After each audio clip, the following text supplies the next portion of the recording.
going on, everybody? Welcome back to the channel.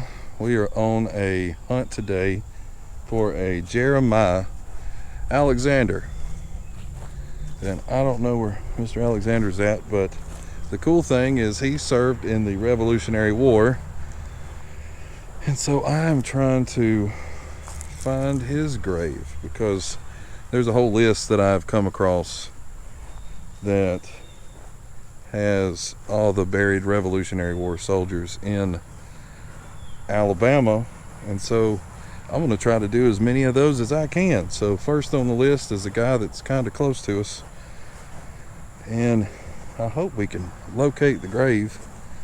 If not, we'll figure out, you know, an approximation of it, because he was buried in like 1780 or something.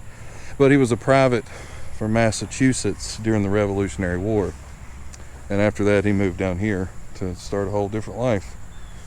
So we're going to try to find his grave. And don't forget, if you enjoy the content that we're bringing, first of all, I'd like to thank all the new subscribers that we've had recently.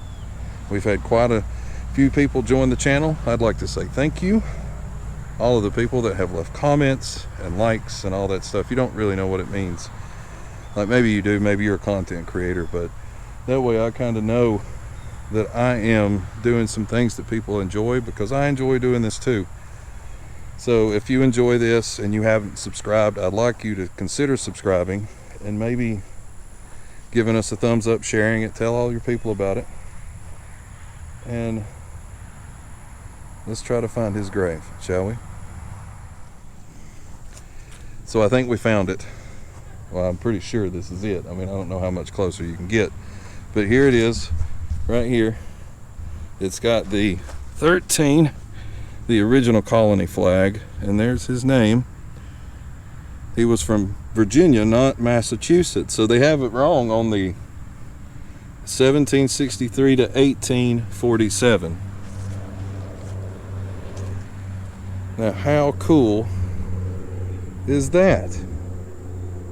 That is really neat that somebody from the Revolutionary War is buried here.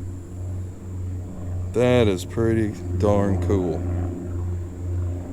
And then you got all these old graves over here. I'm going to do a once over on them, and then we can, there's one more I'd like to try to get to today if we can.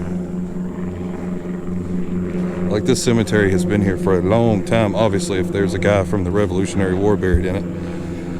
But all of these are classic headpieces. Like, I don't know how well they show up, but they are beautiful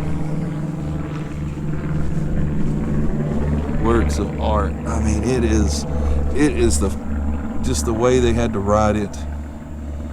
I mean, compared to what they do now, like, it's not really straight, and then you see the thickness. Like, here's look how thick. Like, those were not cheap back in the day. Those were very, very expensive stones.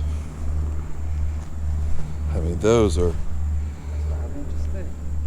really, really good. So yeah, let's try to make it to the next one. That is cool. All right, guys, we're back. We're actually in town proper now. There's a cemetery that's been here for 800 years, and we found, this is not Revolutionary War per se, but we'll consider the Indian Wars and being a part of Jackson's regiment. We'll count that one. So this is Levi Sides. He was a private in the Alabama militia during the Indian Wars. I guess that'd be that War of 1812 or somewhere around in there. I wonder if he was a part of the Pensacola campaign with Russell, the guy that started Russellville, which we'll be doing a video on that soon. But we're going to see what else we can find out here, and then we're going to go maybe one more place. If not, then this may be the end of the video as well, but we're going to see what else we can find. So hang tight. We got one more. Moses, Alabama militia, 1812 to 1873. So that would have been after the War of 1812, but that's, you know, when they were doing the pushing. That's persimmons. Persimmon? Okay. Here we go. Benjamin bought something. He was a private in the South Carolina militia, War of 1812. War of 1812. How cool is that? You don't really think your history in a town's important until you start looking at the people that helped make this community what it is back in the day. War of 1812 right there. That's got to be, they had to be in the same regiment. That's pretty Well, cool. that's South Carolina militia. Yeah. Well, see, those other ones are Indian Wars, which is separate, I guess, from your War of 1812, which is pretty gnarly. That's pretty cool. So, yeah, I think that's a pretty good start. If we find anything else, I'll chime in, but if not, thanks for watching, and we'll catch you on the next one.